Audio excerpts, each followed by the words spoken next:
From protecting shareholders and investors to protecting customers. Customers, beware. Cyber frauds are on the rise and they're taking the ominous form of phishing. Fraudulent emails that fish for your account and banking details and then go ahead and use them for their own fraudulent purposes.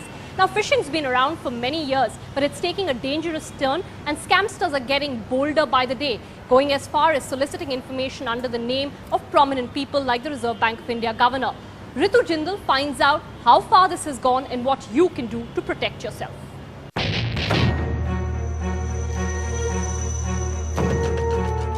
Have you opened your email account one day and found a greeting in your inbox congratulating you for winning thousands of dollars in a lottery that you never bought a ticket to?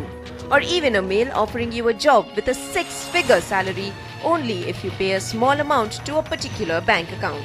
Or simply an email seemingly from your bank seeking personal details for security purposes? If the answer is yes, then beware, because you are the target of a modern-age cybercrime called email phishing. People will send you a communication. In this case, since we're discussing email communication, they will send you an email and it will have some reason. You will have a reason to click on that email. This particular email would direct you to another website or some other. It may install a software on your machine, and basically which will help them to start gathering information. Here's how it works. You receive an email that looks trustworthy from your bank. It asks you to click on a link to verify your information. You assume it's genuine and click on the link, which then takes you to a web page which looks like the web page of your bank. Fooled by the page, you put in your user ID and password. And bam, you have virtually handed over your personal details, which scamsters can now use for their own motives. The trick is to look carefully at the site that opens and the URL that is displayed at the top of the site. As Zahir Padania of HDFC Bank explains. This is basically an email which a user can get. It looks like a genuine email. Once you go through it and see, this is a link over there. Okay, when you click on this link, it will take you to a website. Okay, which looks like a genuine website, but the link actually, if you see the URL, okay, which is not the actual site.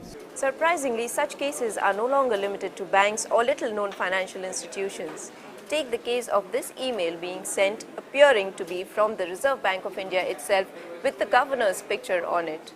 What this email does is asks you for your personal confidential information to be sent to the recipient.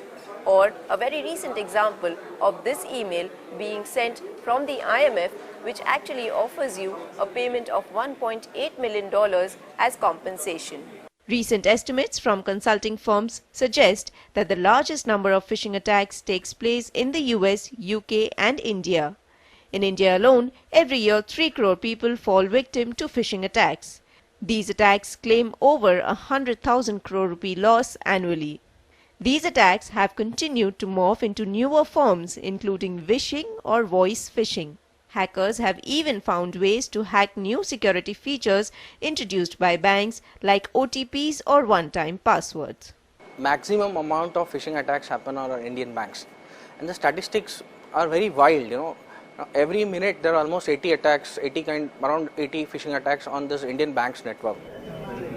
As the menace has grown, the government has tried to keep pace, introducing laws to tackle phishing and other cyber crimes, such as the IT Act of 2008, which deals with consequences of failure to protect data and results in penalties for organizations found negligent, and the Information Technology Rules of 2011, which sets down reasonable security practices and procedures to be followed to use personal data. However, experts feel that implementation of these laws remains lax, and companies often shift blame to the customers. The scene is banks do not entertain. They always try to find out faults with the customers. They say, customers, you have somehow leaked your password, or the password from your end has got leaked. Because of this, phishing took place. While laws can help in curtailing phishing to an extent, it's the awareness that will make the real difference. And so, the RBI, along with putting a warning on its own website, has also made it mandatory for banks to disclose such risks on their websites. The RBI has also put in place stricter data security rules for banks, which restrict the sharing of customer information. The story of a cop and a thief is that the cop is always running behind the thief, but eventually the thief gets caught. So that's the reality of our business. We are in the business of catching the bad guys, and we will continue to strive towards that.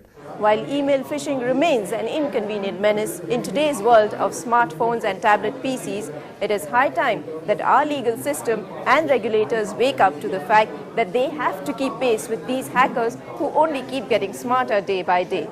But then the onus finally lies with you and me. So the next time, think before you click on that email. In Mumbai, with camera person Dhyaneshwar, Ritu Jindal for NDTV Profit. India's #1 news app just got even better. Download NDTV's new app. Fully optimized for retina display. Full screen view. Faster response time. And Sudoku. NDTV's new iPad app. Download now.